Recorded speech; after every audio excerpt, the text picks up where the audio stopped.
Vous avez la parole. Merci, Monsieur le Président. Madame la Ministre, mes chers collègues.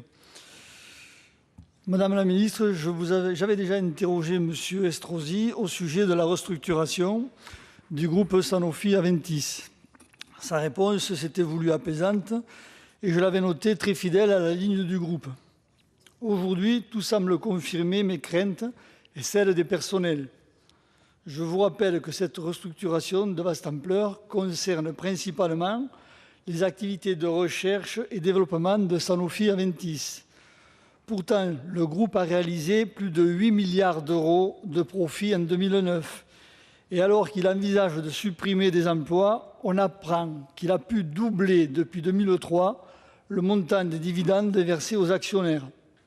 N'oublions pas enfin que la fabrication du vaccin contre le virus de la grippe A est venue augmenter des profits déjà importants avec l'aide de notre gouvernement.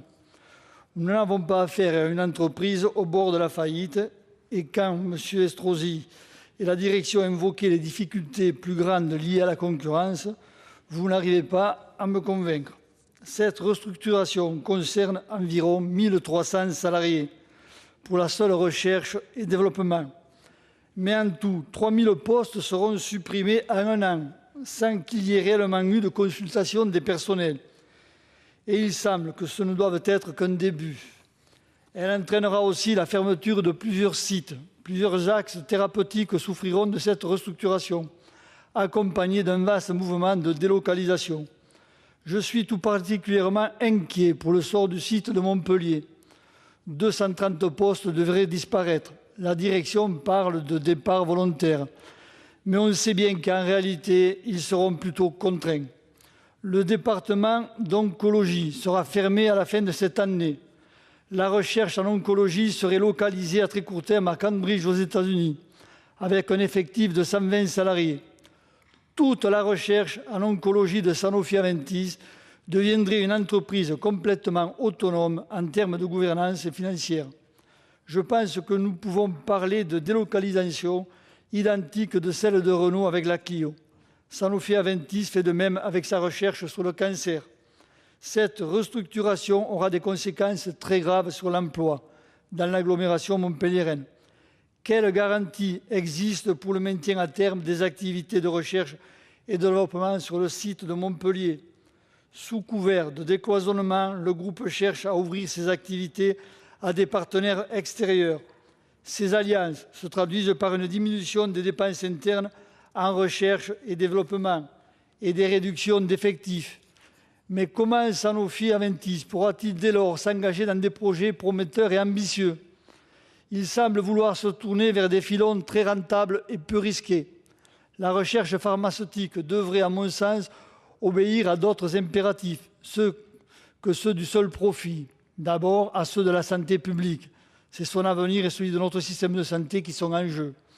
On parle d'aide publique dans le cadre de l'emprunt. Sanofi-Aventis bénéficie aussi de crédits d'impôt, recherche, et notre système de sécurité sociale lui assure sa pérennité. Madame la Ministre, cela vous semble-t-il compatible avec la restructuration en cours de cette entreprise? Depuis plusieurs semaines et aujourd'hui même, les salariés à Montpellier et dans toute la France sont mobilisés. Je souhaite que vous entendiez leur voix et que vous vous engagiez davantage en interpellant la direction de Sanofi-Aventis pour préserver le développement de la recherche pharmaceutique et les emplois qui en sont la condition première et nécessaire. Avec la crise, nous devons renforcer la notion de stakeholder.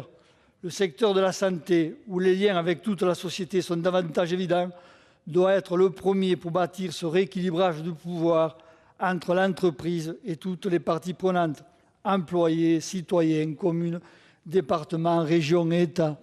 J'espère que vous m'aurez entendu. Je vous remercie, chers collègues. La parole est à Madame la Ministre. Merci, Monsieur le Président. Monsieur le Sénateur, permettez-moi d'abord d'excuser mon collègue Christian Estrosi qui m'a demandé de vous apporter la réponse suivante. Le site Sanofi-Aventis de Montpellier, sur lequel vous appelez l'attention du gouvernement, est l'un des plus importants sites de recherche et de développement du groupe. Il emploie actuellement 1325 personnes en contrat à durée indéterminée.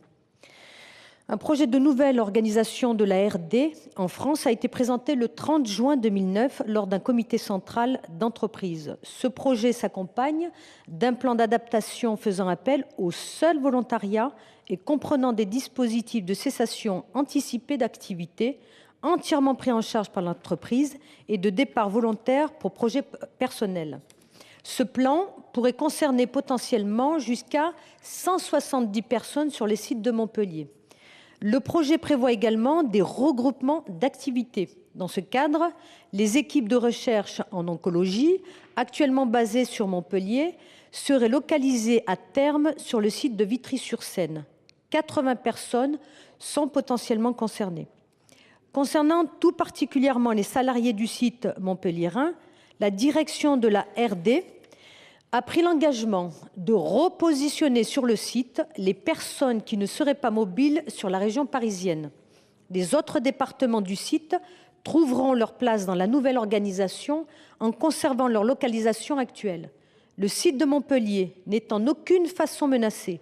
Comptant à terme plus de 1100 salariés, il restera positionné comme l'un des sites les plus importants de la RD de Sanofi Aventis.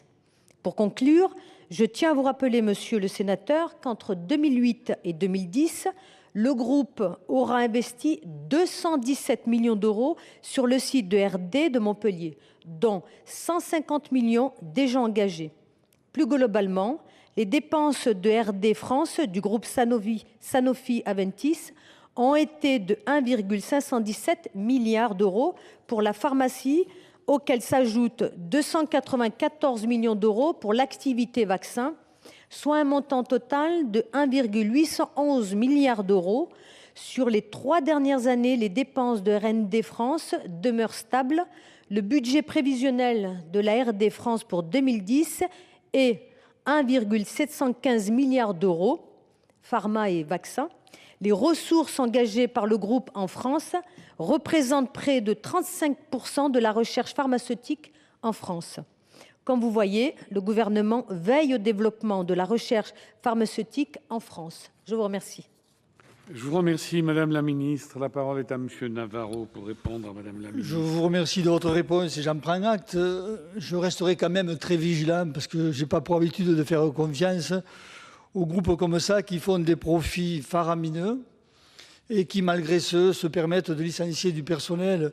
C'est une des interpellations que je ne comprends pas. On double les dividendes des actionnaires, on fait 8 milliards d'euros de bénéfices sur une année et on se permet de... Je ne comprends pas. En période de crise et avec un chômage à 10 ou 12% tel que nous l'avons, je ne comprends pas et ça m'interpelle. Je vous remercie.